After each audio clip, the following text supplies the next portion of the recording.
চেয়েছেন এই বর্তমান সরকার। কারণ ইউসিসি কি নিয়ে ডিল করছেন আমরা ভালো করেই জানি। ম্যারেজ, তারপর ডিভোর্স, তারপর হচ্ছে অ্যাডপশন, এইগুলো যে অনেক এক জায়গায় নিয়ে এসছে, সেগুলোর মূল উদ্দেশ্যটাই হচ্ছে একটা শিশু জন্মালে যে ধর্মীয় রীতিনীতি পালন করে আদিবাসীরা সেই শিশুর জন্মকালীন কাজকর্মগুলো করেন, সেটা তাহলে বাধাপ্রাপ্ত হবে। একইভাবে সম্পত্তির উত্তরাধিকারের আইন, আদিবাসীদের পার্সোনাল লটাকে যদি ধ্বংস করতে হয় তাহলে ডাইরেক্ট ধ্বংস করা যাবে না, তাহলে ইউসিসিকে সেখানে আনার জন্য, ইউসিসিকে ইমপ্লিমেন্ট করার জন্য লোকসভায় বিল পাস করতে হবে। এবং গভর্নমেন্ট ভাবছে যেহেতু ওদের মেজরিটি আছে 300-র উপর তাদের সদস্য, সুতরাং ওরা পাস করাবেন। কিন্তু এইটুকু জানেন না, majority never granted any political party to change or destroy the main structure of the constitution. ভারতবর্ষের সংবিধানের মূল কাঠামো ধ্বংস করার অধিকার কারণ নেই। আমাদের যে ধর্ম নিরপেক্ষতা, গণতান্ত্রিক দেশ, এখানে গণতন্ত্র মেনে কিন্তু কাজ করতে হবে। সেই জন্য আমরা চাইছি, যেমন আমরা শুনেছি democracy, what is democracy? Of the people, by the people and for the people. জনগণের দ্বারা, জনগণের জন্য এই আমাদের গণতন্ত্র। একইভাবে আমরা এটা বলতে চাই যে গণতন্ত্রের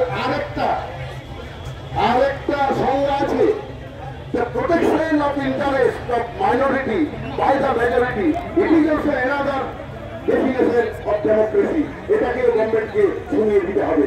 আজকে আদিবাসীরা এখানে হাজার হাজার আদিবাসী, লক্ষাধিক আদিবাসী আমাদের এখানে এসে উপস্থিত হয়েছেন। আমরা আমাদের দাবি জানাচ্ছি, এদিকে কি গভর্নমেন্ট দেখতে পাচ্ছেন না? আরো কিছু মিডিয়াতে লিখেই ফেলেছে নাকি কুর্মীরা এসটি হওয়ার জন্য আন্দোলনে যাচ্ছেন। যে সংবাদপত্র এটা করেছে, দরকার হলে তাদের বিরুদ্ধে আমরা মামলা করবো। আমরা কি চাই? মামলা করবো আমরা, আদিবাসীদের আন্দোলনকে অধিকার কাকে দিয়েছে, তাকে কে দিয়েছে ওদেরকে?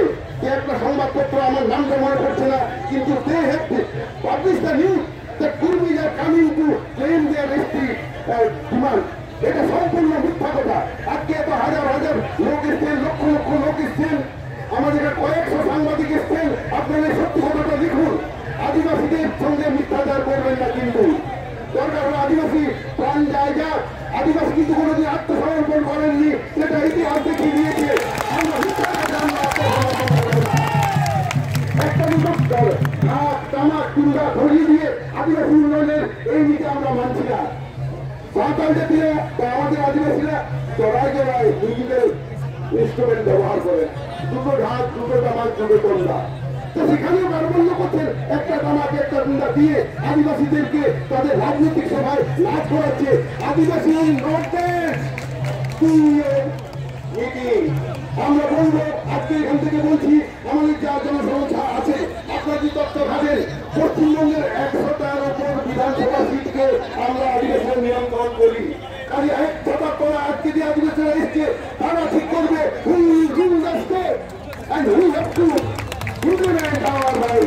আমরা আমাদের অধিকার আমরা এখানে জারি করবো। 100টা এখন বেশি বিধানসভা সিট আবার আদিবাসী আর দাঁড়িয়ে না, রেজাল্ট ভাঙতে নতে দাঁড়িয়ে খালি দুর্নীতিকে দাঁড়ে আর তাদেরকে ধন মাইটি রাইট আর রাইট ইজ আওয়ার ওয়েল। তা এই জিনিসগুলো আমি বলছি, আমি যে জিনিসটা এখানে বলতে চাইছি, ইউসিসি আনার ফলে ডাইরেক্টলি যে জিনিসগুলো আমাদের ক্ষতি হয়ে যাচ্ছে, সেটা একটু আমাদের করে শোনাচ্ছি। অনেকগুলো আমাদের অধিকারকে ছিনিয়ে নেওয়া হচ্ছে, কিন্তু যেগুলো না বললে নয়, যে আদিবাসীদের জমি আদিবাসীদের দেওয়া যাবে না, এটা ছোটনাগপুর টেনান্স অ্যাক্ট 1908 দিয়ে আমাদের দাবিটা সুরক্ষিত আছে। কিন্তু এখন যদি ইউনিফর্ম সিভিল কোড চালু হয়ে যায়, then we will lose this protection. কি সেটা ধরুন, ছোটনাগপুর টেনান্স অ্যাক্ট 1908, সেটা কিভাবে করে ধ্বংস হয়ে যাবে, তখন আদিবাসীদের জমি আদিবাসীরা নিয়ে যাবে। তারপর সান্তাল পরগনা টেনান্সি অ্যাক্ট, সেটা একইভাবে ধ্বংস হলে সান্তাল পরগনা এলাকার জমি আদিবাসীরা নিয়ে নেবে। Schedule caste, schedule tribe prevention of atrocity act, এরা আদিবাসীদের উপরে কোনো অত্যাচার হলে আমরা কোর্টে যেতে পারতাম, থানায় যেতে পারতাম, সেই অধিকারকেও কিন্তু ছিনিয়ে নেওয়া হচ্ছে। একই সঙ্গে ফরেস্ট রাইট অ্যাক্ট, যে বনাধিকার আইন, এটাকে আমাদের বোকা বানিয়ে আরেকটা আইন জারি করা হচ্ছে, ফরেস্ট কনজারভেশন অ্যাক্ট, বন সংরক্ষণ আইন। আরে বন তো আদিবাসীরাই সংরক্ষণ করে রেখেছে, এবং বড় বড় বিগ হাউসটা বন ধ্বংস করছে। ইতিমধ্যে দুর্গা প্রকল্পতে 2.5 লক্ষের বেশি গাছ ফেলে দেওয়া হয়েছে। সুতরাং আমাদের এই জিনিসটাকে ধ্বংস করছে ইউসিসির মাধ্যমে। সেখানে পঞ্চায়েত এক্সটেনশন অ্যাক্ট, পেশা অ্যাক্ট চালু হবে, সেটাও ধ্বংস করবে। এবার আমাদের ধর্মীয় অধিকার আর্টিকেল 25, 26, 27, 28, যেখানে প্রোটেকশন অফ রিলিজিয়াস রাইট, এটাকে ধ্বংস করে দেওয়া হবে। ধ্বংস করে দেওয়া হবে আমাদের যে language and script and culture বাঁচাবার যে অধিকার আর্টিকেল 29 আছে সেটা। এবার আদিবাসীরা যে আলাদা প্রিভিলেজ ক্লাস দেবে আমাদের জন্য যে শিক্ষা চালু করবে, সেই আর্টিকেল 46 সেটাও কি করে ধ্বংস হয়ে যাবে। যে আর্টিকেল অনুযায়ী আচ্ছা, পিছনে যারা আছেন আমাদের বলতে বাধ্য হচ্ছে, আপনারা প্রভোকেশনে হাত পা দেবেন না। কাইন্ডলি আপনারা কেউ সাংবাদিকদের হাতে কেউ হাত তুলে নেবেন না, কোনো কাউকে আঘাত করবেন না, কাইন্ডলি করবেন না। আমাদের ইউনাইটেড ফোরাম থেকে আমরা অনুরোধ করছি, আপনারা কেউ উত্তেজিত হবেন না, আমরা সামলে নেব, কিন্তু কেউ কাউকে অনুরোধ করছি কেউ গায়ে হাত দেবেন না। অত্যন্ত এটা দুঃখের খবর যে বন্ধুরা আপনারা ধৈর্যচ্যুত হয়ে যাচ্ছেন, তারা একটু সংগত হন। আমাদের আন্দোলনের পথটা অনেক লম্বা, এত তাড়াতাড়ি আজকে তো এটা শেষ নয়। বলতে গেলে আজকে আমরা শুরু করলাম, শুরুতে যদি আপনারা মেজাজ হারিয়ে যাদের দোষ নেই তাদেরকে মারধর করেন, এটা ঠিক নয়। সাংবাদিকদের প্রশ্ন আপনাদের মনের মতো নাও হতে পারে, but it is the right of the press to ask you any question, and it is the quality of the leadership to reply accordingly. আপনারা উত্তেজিত হবেন না, কোনো বাজে বা কোনো অপ্রীতিকর ঘটনা ঘটাবেন না। যাই হোক, আমি আমার বক্তব্যটা শেষ করছি। আমাদের যে আইনগুলো হলো, তারপর আমাদের প্রভিশন অফ 5th শিডিউল, যেটা 6th শিডিউল এরিয়া যেগুলো আছে সেগুলো ধ্বংস হবে। এবার ধ্বংস হবে আমাদের আর্টিকেল 330, যেটা reservation of seat for the SC/ST in parliament যেটা আছে, সেই এমপি হওয়ার বাসনাটা আমাদের ধ্বংস করে দেওয়া হবে। ধ্বংস করে দেওয়া হবে অ্যাসেম্বলিতে এমএলএ হওয়ার বাসনা, আর্টিকেল 330 ধ্বংস করবে। আর চাকরিতে পড়াশোনার ক্ষেত্রে যে সুযোগ সুবিধা আমরা পাচ্ছি অ্যাকর্ডিং টু আর্টিকেল 335, সেটাকে কি করে ধ্বংস করে দেওয়া হবে যদি এই ইউসিসিটা চালু হয়। এবং শিডিউল কাস্ট হওয়ার অধিকার শিডিউল কাস্টরাও হারাবে আর্টিকেল 341 এবং আর্টিকেল 342, যার জন্য আজকে সমস্ত আদিবাসী আমরা শিডিউল ট্রাইব স্ট্যাটাস পেয়েছি, সেটাও ধ্বংস হয়ে যাবে।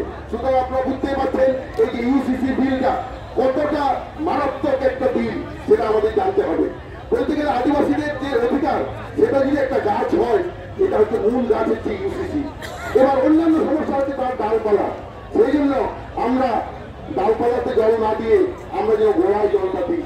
সমস্যার মূলে কোথায় করতে হবে এবং সরকারকে আমরা বলবো এই দাবিটা করবো। ইউসিসি বিলের বিরুদ্ধে আজকে যে আমরা আন্দোলন সংগঠিত করেছি, মাহাতো কর্মীদের বিরুদ্ধে যেটা সংগঠিত করেছি, তাদের চাটুকারিতা বা তাদের যে তস্কর বৃদ্ধির বিরুদ্ধে, সেটা আমরা সরকারকে জানাবো। আমরা পূর্ব মাহাতো জাতির বিরুদ্ধে আন্দোলনটা নয়, তাদের চালাকির বিরুদ্ধে। তারা যে চৌর্যবৃত্তি করে আদিবাসীদের অধিকার হরণ করছে এবং তার জন্য আমরা আন্দোলন করছি এবং রাজ্য সরকারকে তার জন্য দায়ী করছি। কারণ রাজ্য সরকারের অত বড় বড় লক্ষ লক্ষ টাকা, 2 লাখ টাকা করে মাইনে দিয়ে যে রিসার্চ স্কলারকে কালচারাল রিসার্চ ইনস্টিটিউটে রাখা হয়েছে, তাদেরকে নিয়ে গিয়ে এবারকে সেটাকে ন্যাশনালাইজ করা হচ্ছে, কারাম পূজা করেছে বলে ওরা আদিবাসী, এই ধারণাটা ভেঙে দিতে হবে, এটা আমরা বলছি। এবং আদিবাসীদের অধিকার সুরক্ষিত করার জন্য রাজ্য সরকারের কাছে আমরা দাবি জানাচ্ছি। কারণ আদিবাসীদের সমস্যাটাকে সমাধানের জন্য দেখতে হবে এবং যে ট্রাইবাল অ্যাডভাইজারি কাউন্সিল আছে পশ্চিমবঙ্গে, সেগুলোকে রাজনীতি মুক্ত করতে হবে। শুধু এমএলএরা, এমপিরা মেম্বার হয়ে আদিবাসীদের সমস্যা কোনোদিন কেউ সমাধান করেনি। আর আমি আজকে আক্রমণ ঢালাচ্ছি আমাদের যারা নির্বাচিত জনপ্রতিনিধি আছে, সে এমএলএ হোক, এমপি হোক, তারা কেন আজকে চুপ করে আছে? Why they are shouting against this injustice? They have to reply. পুলিশের চেষ্টায় মেরে থাকবা, তাদের এই পুলিশ এই আমাদের প্রশ্নের উত্তর দিতে হবে। কেন তারা চুপ করে আছে? তারা তো নিজের সিটে দাঁড়িয়ে ভোটে দাঁড়িয়ে জিতেছেন। আজকে যে আমাদের বন জঙ্গল সব ধ্বংস করছে রাজ্য সরকার, তার জন্য আমাদের মন্ত্রীরা আছেন, এমএলএ আছে তাদের মতামতটা আমাদের জানার ইচ্ছা থাকলো। তো যাই হোক, আমাদের আরো প্রস্তাবগুলো আছে এবং আমরা মেমোরিয়ালটা সাবমিট করতে যাবো। আজকে এইটুকু বলে সামান্যদের সবাইকে ফুলসে ব্যবহার চালিয়ে সংগ্রামী অভিনন্দন জানিয়ে আমি আমার বক্তব্য শেষ করছি। চিত্তের আদিবাসী জমি, চিত্তের ইউনাইটেড ফোরাম, চিত্তের জয়।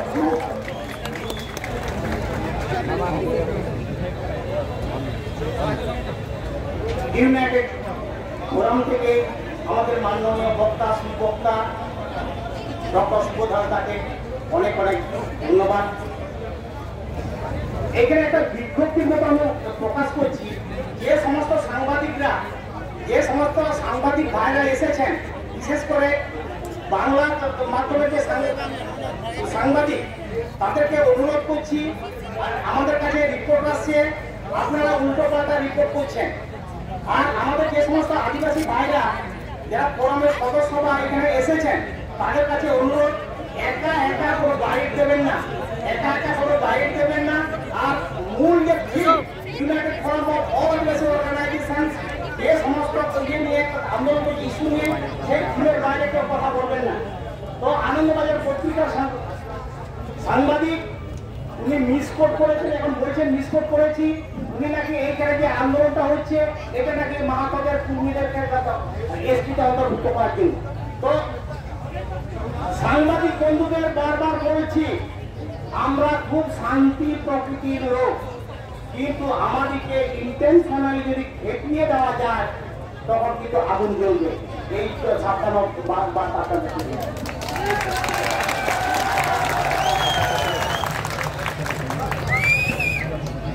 এরপর আমাদের পরবর্তী বক্তা